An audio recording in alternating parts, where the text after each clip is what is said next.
I'm Juliet, 61 years old, a woman who smells like vanilla and yeast because I have spent for decades coaxing bread to rise and caramel to turn that precise amber my mother taught me to trust with my eyes, not a thermometer. I'm also apparently the kind of wife who can sit at a kitchen table at midnight and hear a clock accuse me of not knowing the man I married. That night the house felt like it had swallowed its own breath. I could taste the silence. It coated the back of my throat the way powdered sugar clings to a mixing bowl, sweet and suffocating. Julian's cologne lingered, but threaded through it was a floral sweetness that did not belong to me, too young, too insistent, like laughter in a church. He'd come home from yet another business dinner, the phrase stretched thin and shiny like old cellophane. He dropped his jacket, unspooled his tie and sank onto our bed as if gravity had singled him out for punishment. When his snoring settled into the familiar rut it always found, the room grew small around me. I stood careful with my movements because 40 years of marriage teaches a woman where the squeaky boards hide and which cabinets click loudly when they close. I tidied because my hands needed something to do. The phone he swore he hated. Juliet, email is for people who enjoy being confused, he'd say, lit his still face from the nightstand like a lantern at the bottom of a well.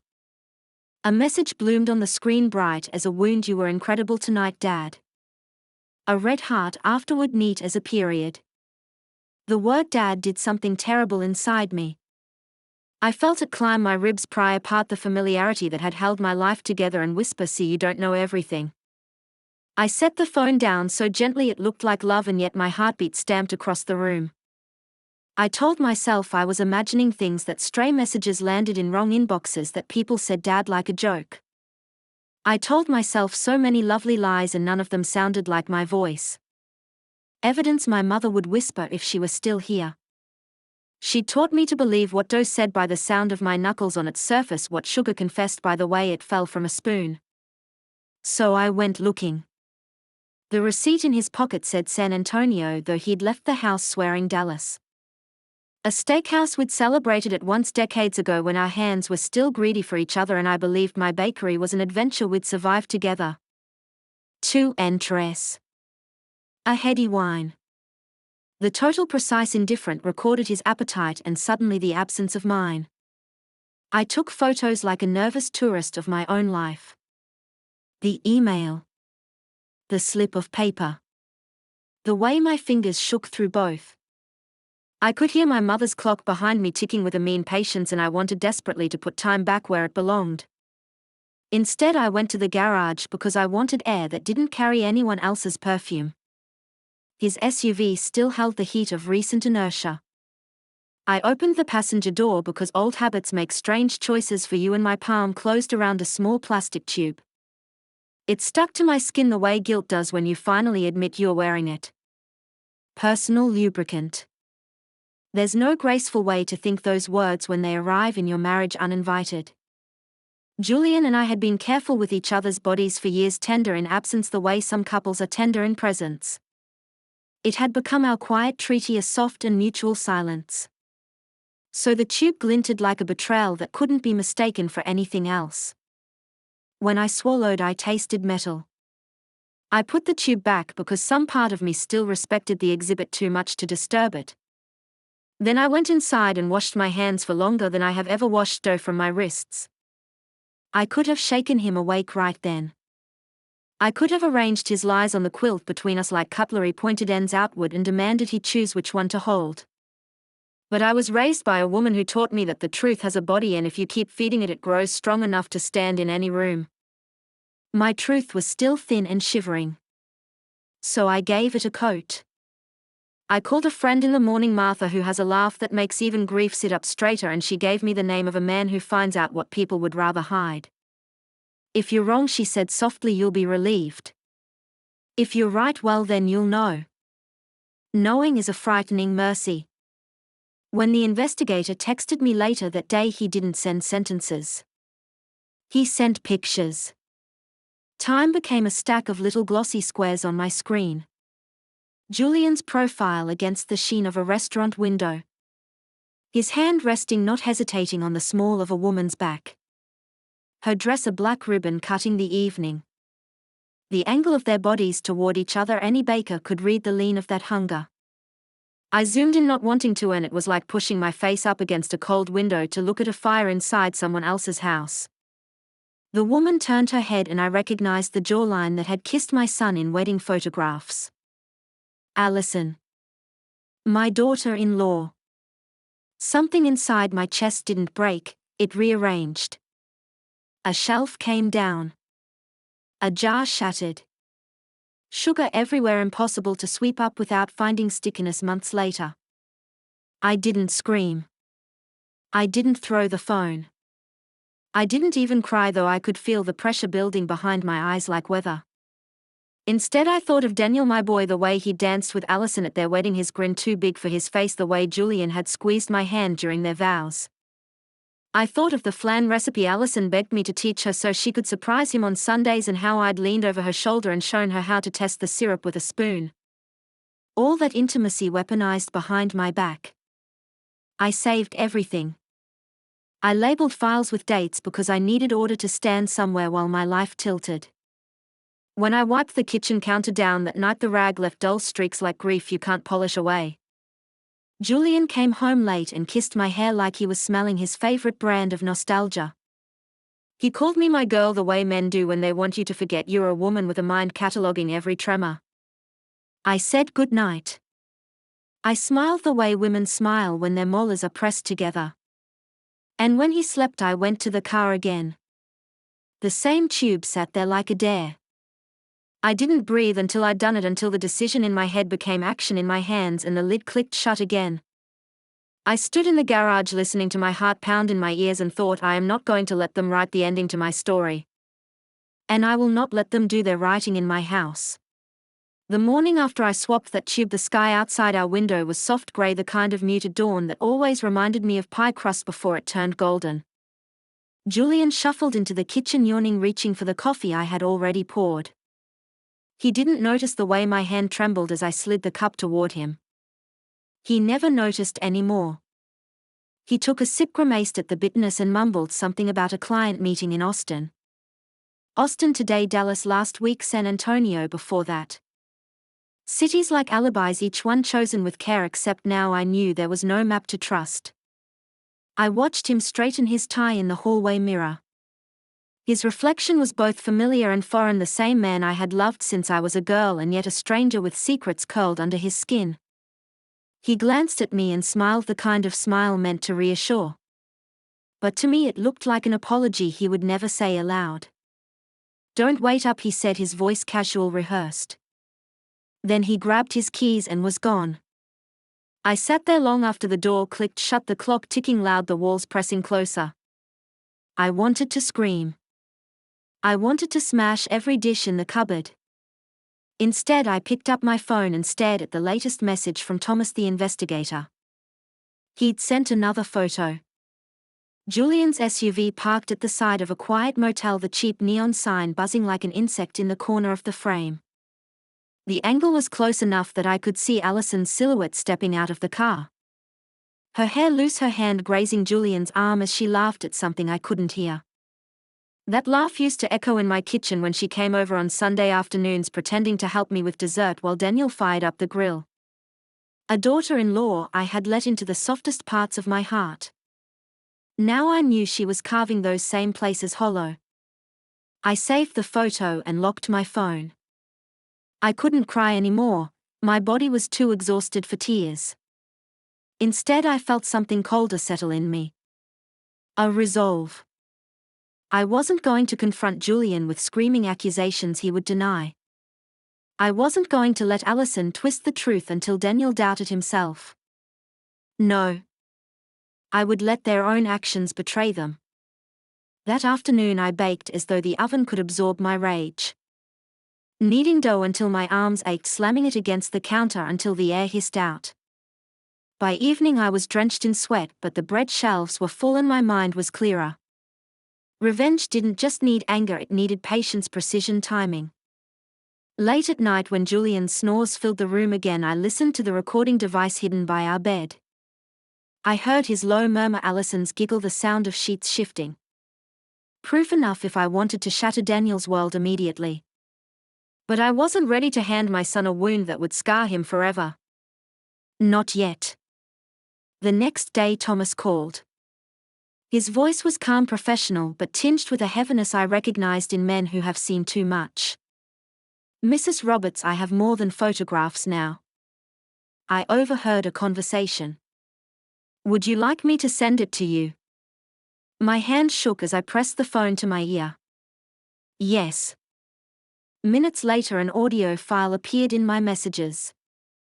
I sat at the bakery's kitchen table, flour dust still clinging to my apron, and pressed play. Allison's voice floated through the speaker, sharp and mocking. Dad, we just need to hurry up with those contracts.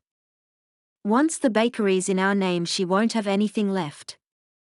That old hag will be out on the street. My breath caught, my stomach turned. Old hag. Words meant for me, spoken with contempt by the woman I had embraced as family. And then Julian's voice, steady, almost amused. Don't worry. Juliet trusts me too much. She won't see it coming. The recording ended, but the words echoed over and over, hammering at my chest. They weren't just betraying me with their bodies. They were conspiring to take everything I had built, everything I had poured my soul into. My bakery. My home. My name. I closed my eyes and whispered into the empty room, not anymore. That night when Julian stumbled in, smelling of whiskey and perfume, I didn't confront him. I didn't let him see the storm building inside me. Instead, I helped him out of his jacket, the dutiful wife I had always been, and tucked the flash drive with the recording deeper into my purse. My revenge was no longer just about catching them, it was about destroying the empire of lies they thought they could build on my back. And when I saw Julian's phone light up on the counter the next morning with Allison's name flashing across the screen, I didn't touch it. I didn't need to. Because the clock was already ticking, and this time it wasn't accusing me, it was counting down for them.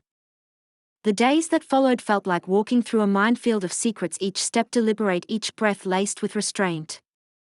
I played the role of the devoted wife so convincingly that even I almost believed it at times. I cooked his meals, ironed his shirts, kissed his cheek when he left for his so-called meetings. But inside I was steel sharpening itself against stone. Thomas kept feeding me evidence. More photos, more recordings. Julian and Allison at a notary's office, papers spread out between them. Allison scribbling notes in red pen like she owned the world, Julian nodding with that same smug smile I used to mistake for charm. I zoomed in on the documents in the photos, my heart pounding. Property transfers. Business agreements. Words I recognized from the contracts I had drafted for my bakery chain. My signature line blank and waiting like an execution order. The betrayal deepened in ways I hadn't dared to imagine. This wasn't just about stolen moments in motel rooms. It was about erasing me. Erasing my life's work. At dinner one evening, Julian swirled his wine and said casually, Juliet, I might need your signature on a few things tomorrow. Just routine papers for the bakery expansion.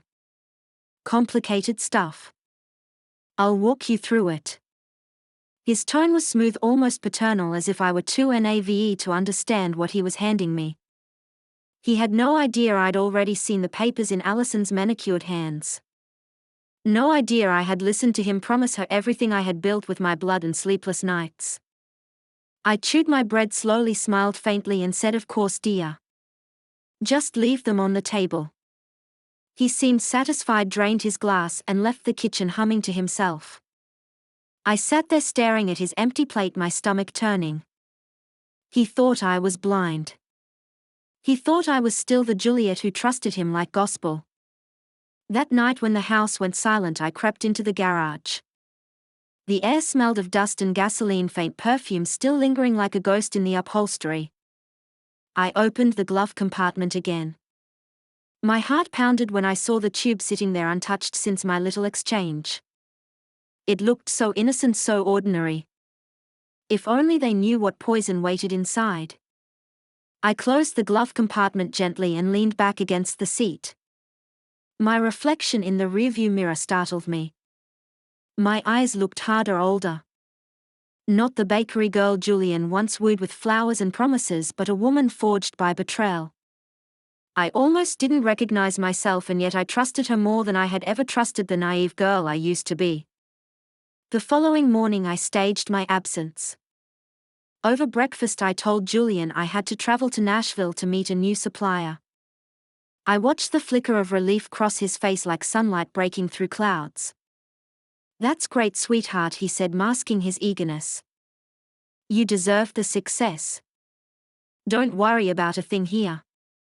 I smiled into my coffee, the bitterness perfect on my tongue. He thought my absence was his freedom. He had no idea it was his noose. Instead of boarding a bus to Nashville, I walked across the street to Mrs. Peterson's house. She welcomed me in with raised eyebrows but didn't ask questions. We sat by her front window sipping tea, the view of my driveway clear as a stage. I told her I wanted company while Julian was away. That was the half-truth. The other half was darker. I wanted to witness the trap I had set without being seen. It didn't take long. Mid-morning a taxi pulled up. Allison stepped out, her dress floral and light sunglasses perched like a disguise. She moved quickly, head down, like a thief who believes she's clever. Julian was already at the door, ushering her inside with a furtive glance at the street. My grip on the teacup tightened until my knuckles ached. Mrs. Peterson shifted beside me, her lips pressed thin, her eyes darting between me and the house. She didn't need to ask. She knew. I slipped an earpiece in and opened the app connected to the recorder hidden in my bedroom. Their laughter filled my ear, loud and careless. Allison's voice sharp with triumph. "Finally, Dad. We don't have to sneak around anymore." Julian's reply, low and eager, "She's gone for the day. This house is ours." Ours. The word made bile rise in my throat. My house. My kitchen. My son's childhood walls. Their playground for betrayal. Minutes later, Allison's scream ripped through the earpiece. "Julian, what the hell is this? We are stuck." Her panic rose higher with every second. Julian cursed, fumbling, his voice breaking under strain. "Don't move, damn it, don't move." I closed my eyes and exhaled slowly. My trap had sprung. That's when I pulled the thin string I had rigged the night before, the one tied to the stove in my kitchen. A skillet of oil caught fire instantly, black smoke curling out of the open window.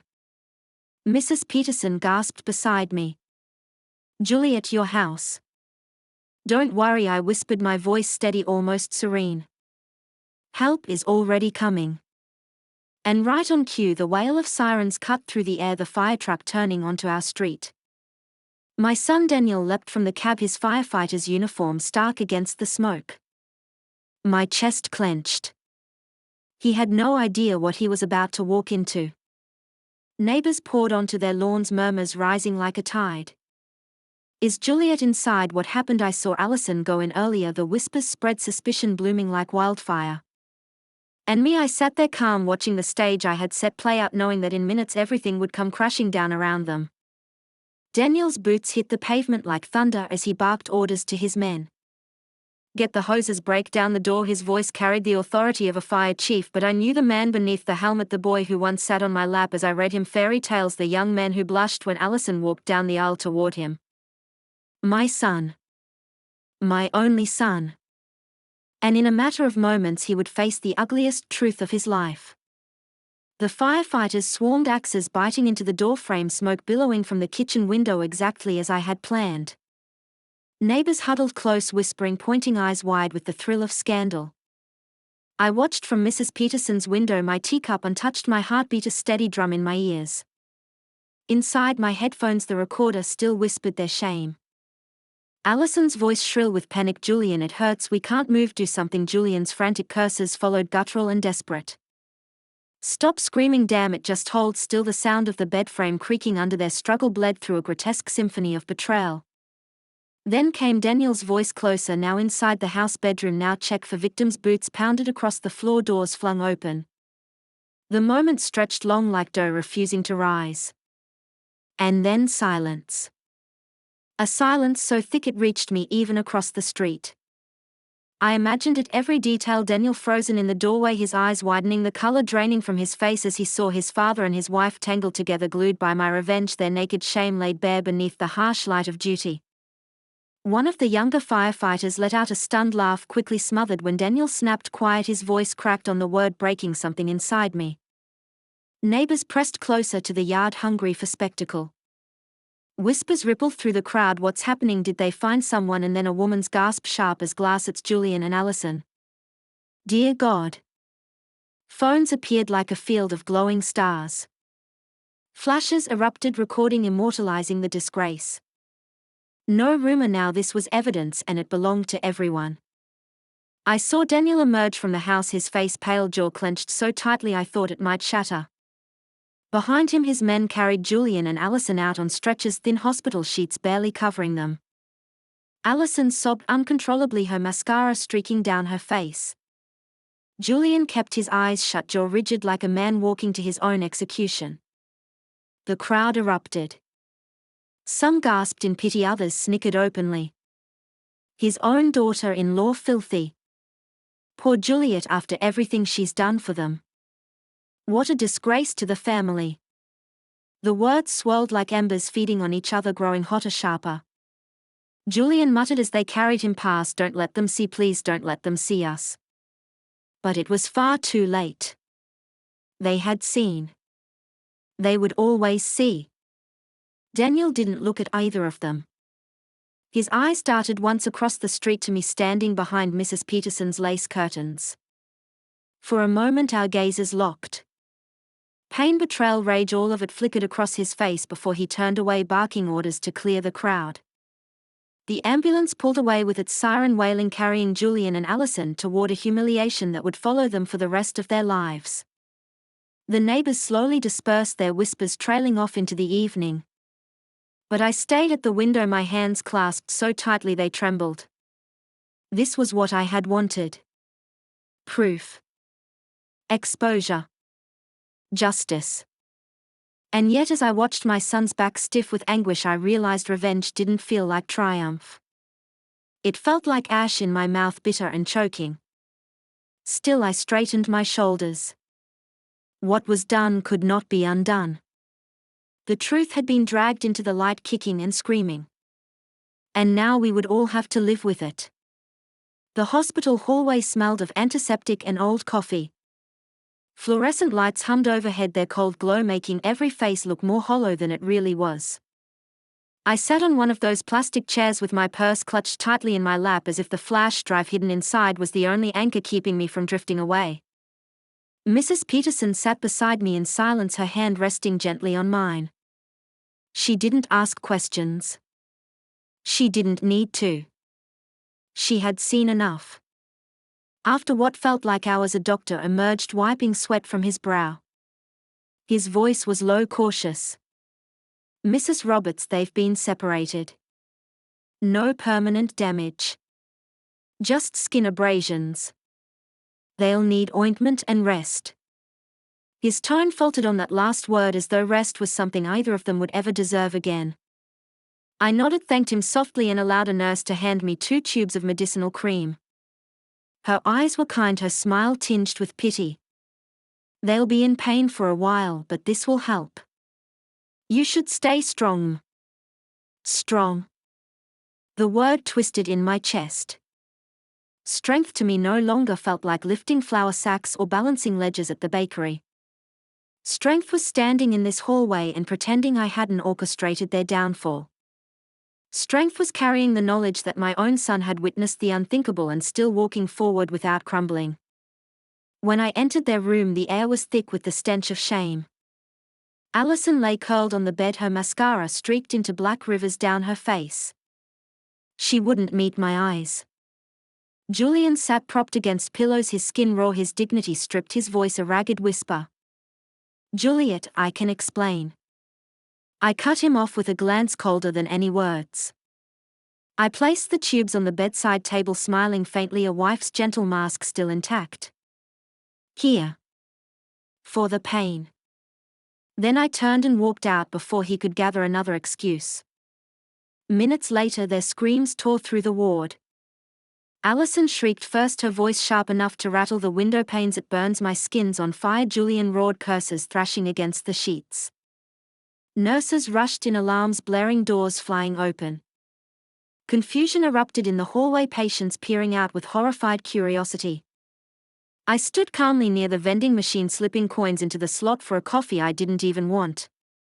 My hands didn't tremble. Not once. The mustard tubes had done their work.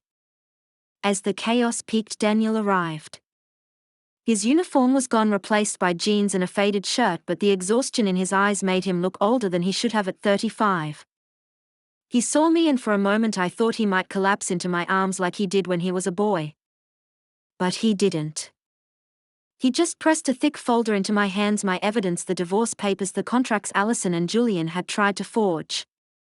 I carried them back into the room, past the nurses shouting for more water, past Allison's hysterical sobs. I laid the folder on Julian's lap, leaning down so only he could hear me. 40 years end here. Sign them. And disappear. His eyes were wild, searching my face for mercy he would never find. Allison, through her tears, turned to Daniel, her voice breaking, honey, please. Forgive me. I made a mistake. I love you, I always did. But Daniel didn't flinch. He didn't look at her. His gaze was fixed on the wall, as if the weight of their betrayal had hollowed him out completely. He turned and walked out, leaving her words to wither in the sterile air. Julian reached for my hand, desperation dripping from his voice. Juliet, listen to me. I didn't want this. She pressured me. Please don't do this. I pulled away, my voice steady as stone. You did this, Julian. Every lie, every betrayal, you chose it. The nurse stepped in, then ordering silence. I left without another glance, the echo of their agony trailing behind me like smoke from a dying fire. Out in the corridor, Daniel leaned against the wall, his head bowed into his hands. I placed a trembling palm on his shoulder, feeling his body quake beneath it. His voice was hoarse, barely a whisper. Why, Mom? Why did it have to be Dad? Why her? I had no answer. Some wounds defied explanation. I just wrapped my arms around him, pulling him close, holding on as tightly as I could while the ruins of our family smoldered behind us. That night, as I walked through the bakery alone, the ovens cooling, the scent of flour and sugar lingering like ghosts, I understood something with chilling clarity. Revenge doesn't heal. It scorches. It exposes. And it leaves scars you carry whether you want them or not. But even as my heart ached for my son, for myself, I also knew this: Julian and Allison would never rise again. Their names were ruined, their ambitions burned to ash. And I was still standing. The weeks that followed were a strange blur of whispers, stares, and cautious smiles. My name was on everyone's lips, sometimes in admiration, sometimes in pity. People came into the bakery with wide eyes and hushed voices, pretending to order pastries while really wanting to catch a glimpse of the woman who had survived such a scandal. Juliet, you're so strong, Mrs. Miller said one morning as she bought her usual loaf of rye bread. Her eyes lingered on me with a mix of pride and sorrow. Most women would have crumbled. But you stood tall. I nodded, offering her the bread wrapped neatly in paper. Strong, they called me. Yet every night when the ovens were cold and the lights dimmed, I sat at my kitchen table staring at the empty chair where Julian once sat a day. My chest would ache with something I couldn't name. Was it grief, rage, relief, or all of them tangled together? Daniel moved back in soon after the hospital incident. He didn't announce it formally. He just walked in one evening carrying a duffel bag and set it down by the stairs. I'll stay for a while, Mom, he said simply. His voice was steady, but his eyes, they carried a weight no young man should bear.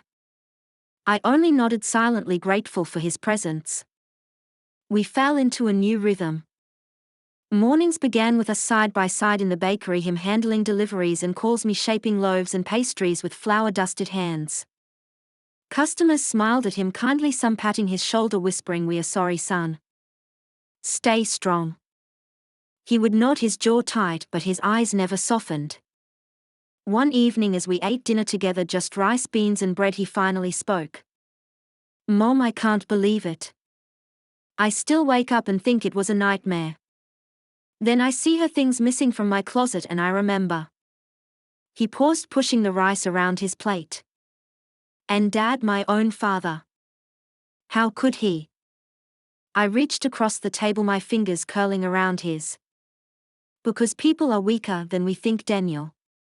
Weakness dressed up as desire, as ambition, as love. But weakness all the same. My voice cracked, but I held his gaze. His lips trembled as he whispered, I feel like a fool. No, son, I said firmly. You were betrayed. That's not the same as being a fool. And you're stronger now for knowing the truth. He nodded slowly, though I could see the storm still brewing inside him. Some storms don't pass quickly, they linger, reshaping the landscape of a soul. News of Julian and Allison's humiliation spread far beyond our town.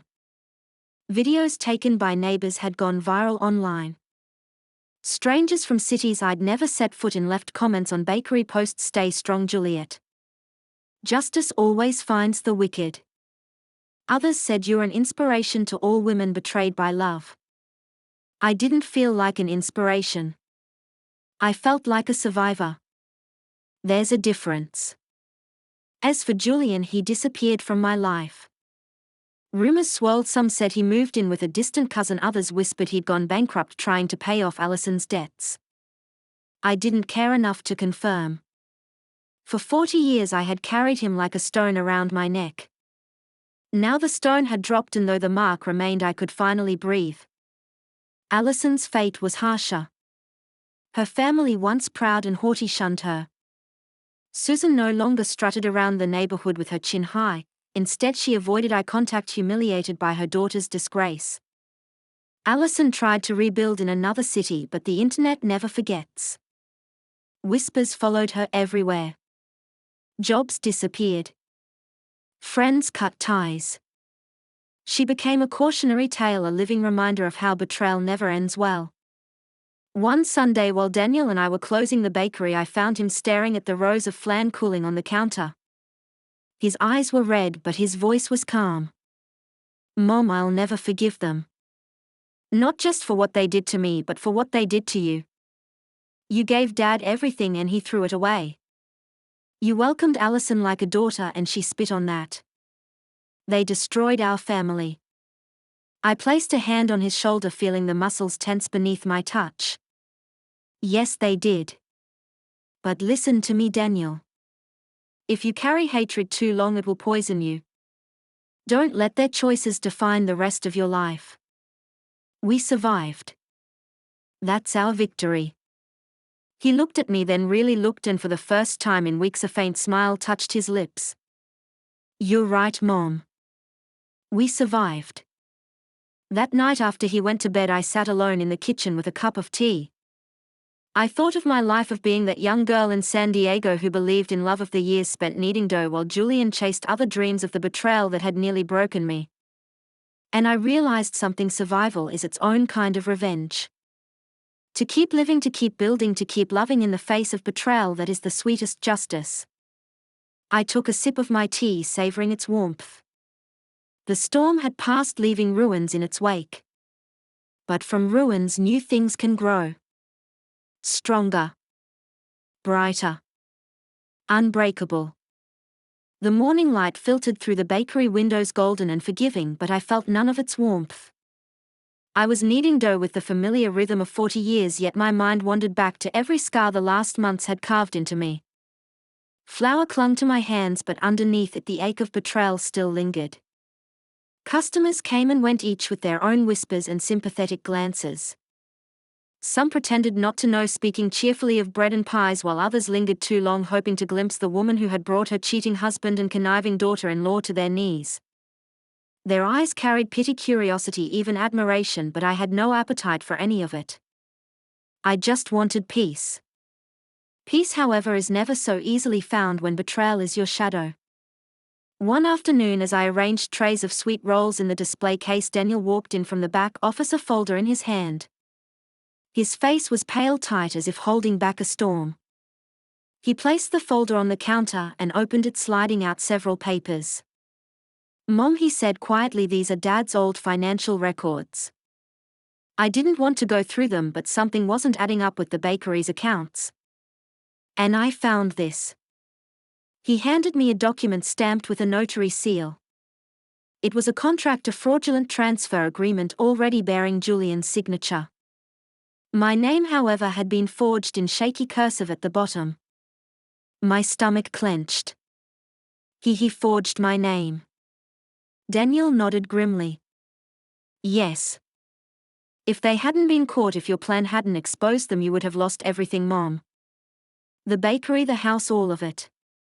The room spun around me. I gripped the counter to steady myself. I had known Julian and Allison were plotting, but seeing the ink of my forged name, the audacity, the cruelty was like a knife driven in deeper. I sank into the chair behind the register, my hands trembling. 40 years of my life. All those nights I stayed up to keep the ovens warm, all those mornings I worked with bleeding hands. And he was ready to erase me as if I were nothing. Daniel knelt beside me, his eyes blazing. "You are not nothing, Mom. You are everything. You built this with your own blood and sweat. Don't ever let his betrayal make you doubt that." Tears spilled down my cheeks. I had held them back for so long, but now they fell freely, staining the papers spread across the counter. For the first time I allowed myself to grieve not just the betrayal but the death of the man I thought I had married. Julian hadn't died, but the version of him I had loved, the man who once held my hand under San Diego stars and promised me forever, that man was long gone. That night, as Daniel slept upstairs, I pulled out the thick envelope where I had stored all the evidence. The photos, the videos, the audio recordings, and now this forged document. I laid them out on the table one by one, as if building a shrine to betrayal. And yet I didn't feel hatred burning as fiercely as before. What I felt was something colder, quieter. Vindication. They had tried to erase me. Instead, they had erased themselves. Their shame, their humiliation, their downfall, it was complete. And I had survived. The next morning I tucked the forged contract back into the envelope and locked it away. Some battles didn't need to be fought in courts or public squares. Some victories were private, known only to the heart that had endured. Weeks turned into months.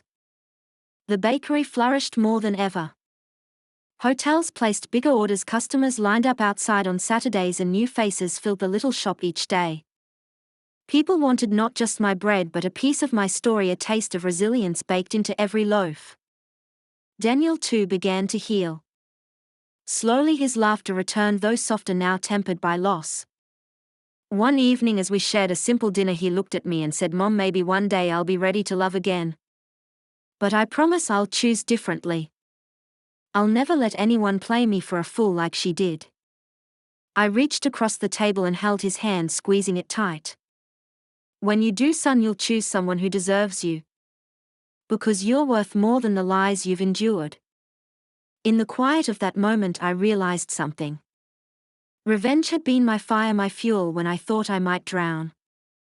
But survival was the real victory. And forgiveness, not for them but for myself, was the key to finally moving on. Late at night, when the ovens were cold and the town was asleep, I would sit by the window with a cup of tea. The clock on the wall ticked steadily, the same one that had once mocked me with its accusatory rhythm. Now, though, it felt different. Each tick was no longer a reminder of lies but of survival, of time still mine to live. And every so often I whispered to the silence, "I am still here. Stronger than ever." The town never truly stopped talking about what happened, though the words grew softer with time. At first it was all gasps and whispers. "Did you hear about Julian and Allison stuck together like dogs in heat?" Laughter, shame, disgust, it echoed through the streets like a cruel carnival. But slowly, as gossip always does, the noise quieted, replaced by something heavier, silence. That silence carried its own weight. People didn't laugh as much anymore when they mentioned my name. They lowered their voices as if speaking too loud would reopen wounds. I found that I didn't mind. Let them speak in hushed tones. Let them wonder. I had no need for their pity or their praise. I had my bakery, my son, and my sanity. That was more than either Julian or Allison could claim. But wounds don't heal in neat lines. They throb at night, flare up at odd times. One evening I was cleaning the bakery shelves after closing when I found an old photo album tucked behind some flour bins. It was from the early years, me and Julian smiling, arms around each other in front of the very first bakery we opened. My hair was long and shining, his eyes clear and bright. We looked like children who thought love would be enough to carry us through life. I ran my fingers over the photo, tracing his face. "Who were you?" I whispered to the empty room. "And when did you decide I wasn't enough?" Tears welled up, but I wiped them away with the back of my flour-dusted hand. I had promised myself I wouldn't cry for him anymore. He had taken enough of me already. Daniel noticed the changes in me. One night as we sat together over bowls of soup, he said, "Mom, you've been quieter lately." "Not sad, just quieter." I smiled faintly. "I think it's because I finally understand something. Betrayal doesn't just destroy trust, it forces you to rebuild who you are. And I'm still rebuilding." He looked at me with pride and sorrow mingled in his eyes. "You're the strongest person I know." Strength? Everyone called me that. But strength isn't some blazing fire. It's not even a steady flame.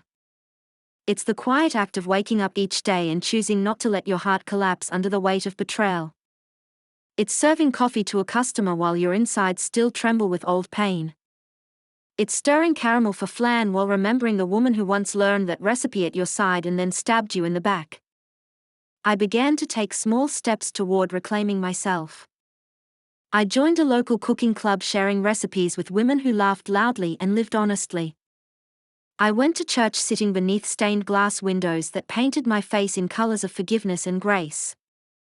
I even started walking with Mrs. Peterson in the evenings, listening to her chatter about neighbors and grandchildren. Life was not extraordinary, but it was mine again. And then came the letter. One afternoon, Daniel brought in the mail and handed me an envelope with handwriting I recognized instantly. Julian's. My hands trembled as I tore it open. "Juliet," it began. "I know I don't deserve your forgiveness. I barely deserve to live after what I've done. But I can't die without telling you that I am sorry. I was weak, foolish, blinded by vanity. Allison is gone now, she left me when the money ran out. I have nothing. No family, no friends, no dignity. I think of you every day, of what I threw away. Please, if there is even a sliver of compassion left in you, let me see you one last time before I go." I sat there staring at the words. My heart twisted, not with longing but with a strange ache I couldn't name. Here was the man who had ruined me begging now for scraps of mercy. Daniel saw the letter in my hands and asked softly, "What does he want?" "To see me," I whispered. "Are you going to?" His tone was sharp, protective. I folded the letter slowly, my eyes fixed on the floor. "I don't know yet." That night I couldn't sleep. Memories rushed back, Julian's laughter in our youth, his hand in mine when Daniel was born, his pride when I opened the bakery. Could I deny that those moments had existed, even if they were poisoned later by betrayal? By dawn I had my answer. I would see him. Not for him, but for me. To close the chapter. To look the ghost of my husband in the eye and tell him I had survived without him. When I entered the shabby apartment where he now lived, I barely recognized him. His hair was gray and unkempt, his clothes wrinkled, his eyes sunken. The proud, deceitful man who once plotted to steal everything from me was gone. In his place was just a broken old man. He reached for me weakly. "Juliet." I stepped back, holding up my hand. "Don't. You don't get to touch me anymore." His lips trembled. I wanted to say, "I'm sorry. I ruined everything. I lost you, I lost Daniel, I lost myself." I stared at him, my chest tight. "Yes. You did. And you have to live with that. But I don't. I've moved on. I've built something stronger than your lies. Tears filled his eyes.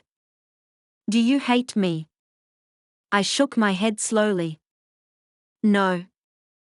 Hate would mean I still give you power. I feel nothing for you anymore, Julian. Nothing. And with that I turned and walked out, leaving him behind forever. When I walked out of Julian's apartment, the air outside hit me like a baptism. It was brisk, clean, untainted by his presence. For years I had lived under the weight of his lies, suffocated by the invisible strings of betrayal. But that morning, standing on the cracked sidewalk, I felt those strings snap one by one. I hadn't forgiven him, not in the way he wanted, but I had released him from my soul. And in doing so I had freed myself. Back at the bakery, Daniel was waiting for me. He didn't ask what Julian had said, didn't need to. He saw the steadiness in my eyes, the way my shoulders no longer slumped under a burden too heavy to carry. You look lighter, he said softly. I nodded. Because I finally let him go. From then on, life didn't magically become perfect, but it became bearable, then beautiful in small ways. The bakery grew busier, not just because of the scandal that had put us in the town's whispers, but because people trusted me. They saw resilience baked into every loaf, every flan. They weren't just buying pastries, they were buying a story of survival. Some mornings young women would linger at the counter, eyes wide with admiration. Mrs. Roberts once said shyly, "You're such an inspiration. I don't know how you kept going after what happened."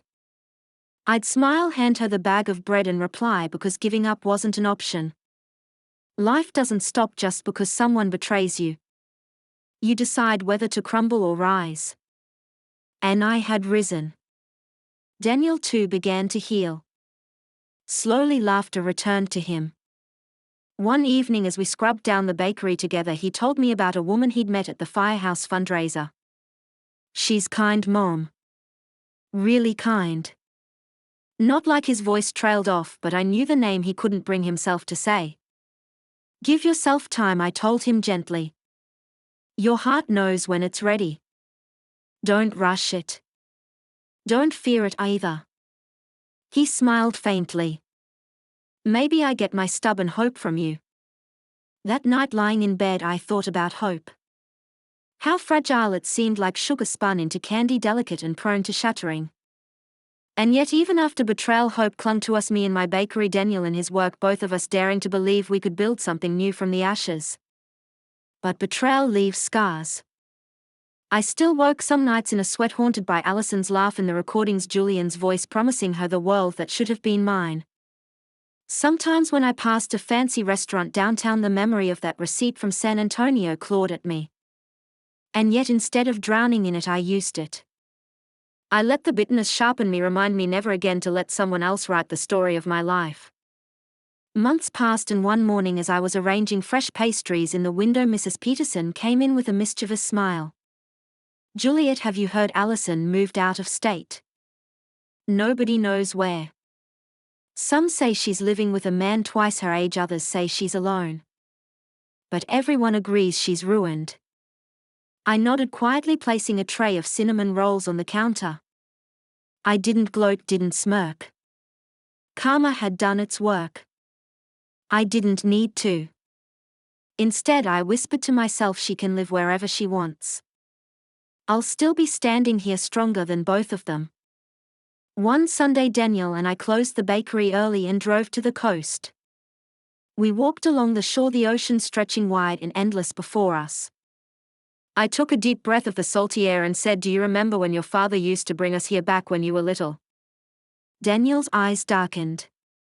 I remember the kites. The laughter. I thought we were happy. So did I admitted. Then I smiled faintly. But happiness isn't always what it seems. Still, we make new happiness now. You and me. A different kind. He squeezed my hand, and in that moment I felt the bond between us stronger than ever. Betrayal had tried to destroy us, but instead it had bound us tighter. We were all we had left, and it was enough.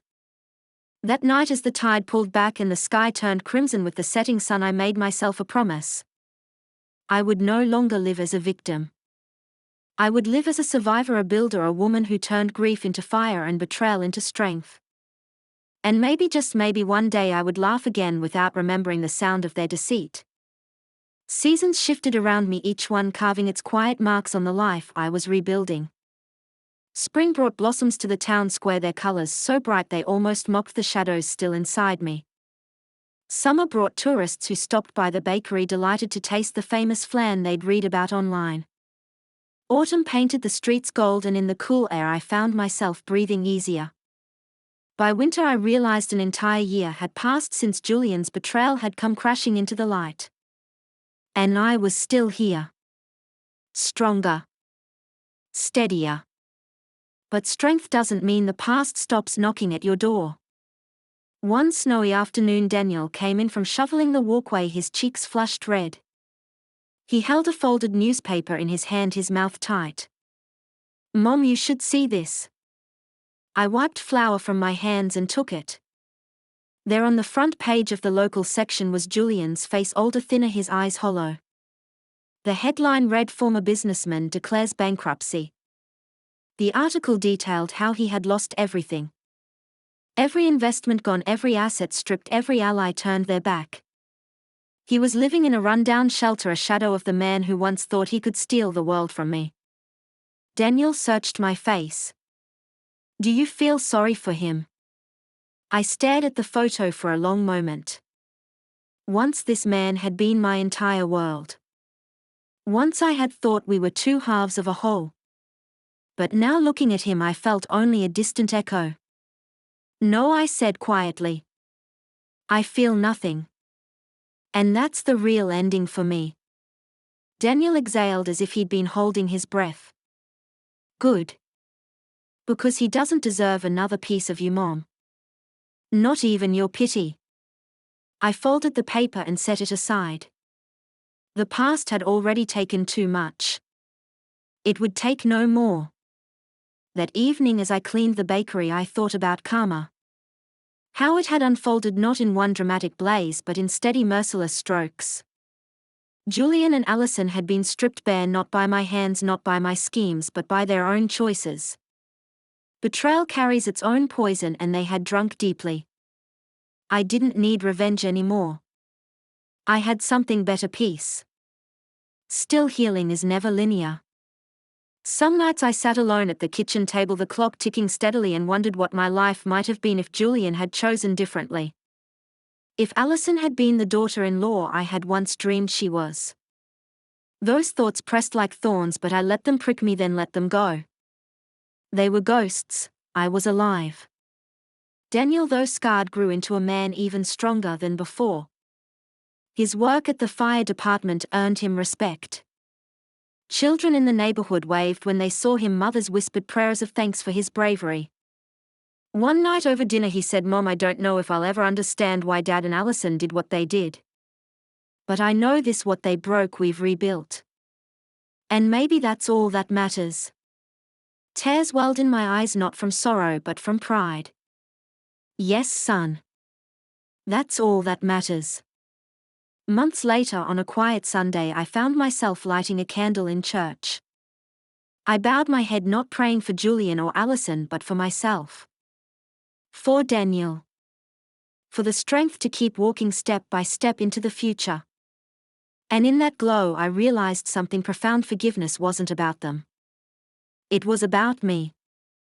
About releasing the last chains of bitterness so they couldn't bind me anymore. When I left the church, the winter sun shone brightly on the snow, making it glitter like diamonds.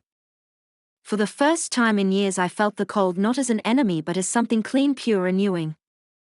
I turned my face to the light and whispered, "I survived. I endured. And I will not waste the rest of my life on grief." And with that I walked back toward the bakery, toward Daniel, toward the life that was still mine to live. The years that followed became a testament not to what I had lost but to what I had rebuilt. My bakery grew into more than a business, it became a sanctuary. People came not just for bread or flan but for the warmth, for the story whispered between the shelves of pastries. They'd look at me with admiration, sometimes even reverence, and I realized I had become something I never thought I'd be: a symbol of survival. Daniel stood beside me every step of the way. Together we laughed again, not with the careless joy of the past, but with the deeper laughter of two people who had endured storms and lived to see the sunlight. His pain, though not gone, softened over time. Eventually he began seeing someone new, a woman named Claire, kind and patient, who never once pushed him to heal faster than he was ready. Watching him take those first steps toward love again filled me with hope I thought I'd lost forever. Julian faded into the background of life like an old photograph you keep in a drawer but never take out. Sometimes I'd hear murmurs of him alone, bitter, moving from place to place. Allison too disappeared from the town's conversations, her name mentioned only in pitying sighs. They had chosen their paths and the world had delivered their punishment. I didn't need to lift a finger anymore. Karma had worked its slow, merciless justice. But here's the truth I learned: revenge might satisfy the hunger in your soul for a moment, but it doesn't sustain you. What sustains you is reclaiming your life piece by piece and daring to find joy again. What heals you isn't watching your betrayers fall, it's watching yourself rise. One evening, as Daniel closed the shutters on the bakery, he turned to me and said, "Mom, do you ever regretted exposing them the way you did?" I thought about it, the memories replaying like a dark film reel: the superglue, the fire, the ambulance, the hospital. The gasps, the whispers, the humiliation that spread like wildfire through the neighborhood. For a long time I had asked myself if I had gone too far. But then I looked at Daniel alive and strong, and at the bakery thriving, and I shook my head. "No," I said softly. Because it wasn't just revenge. It was survival. And sometimes survival demands fire. He nodded, and in his eyes I saw not judgment but understanding. Now when I sit by the window at night with a cup of tea, I don't see the ghost of Julian anymore.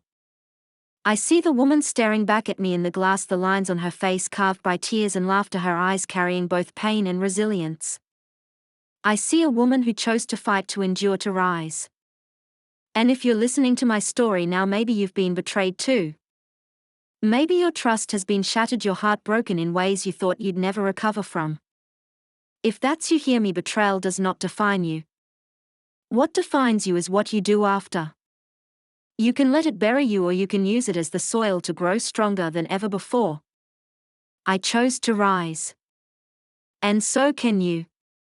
So if my story has reached you, whether you're in a big city, a quiet town, or halfway across the world, I hope it reminds you of this truth: you are stronger than the ones who betrayed you. You are more than the scars they left. If you felt something in my words, please like this video, share it with someone who needs to hear it, and subscribe for more stories like mine. And tell me in the comments, where are you listening from? How far has my story traveled? Together we carry these lessons so none of us ever feel alone in the shadows of betrayal.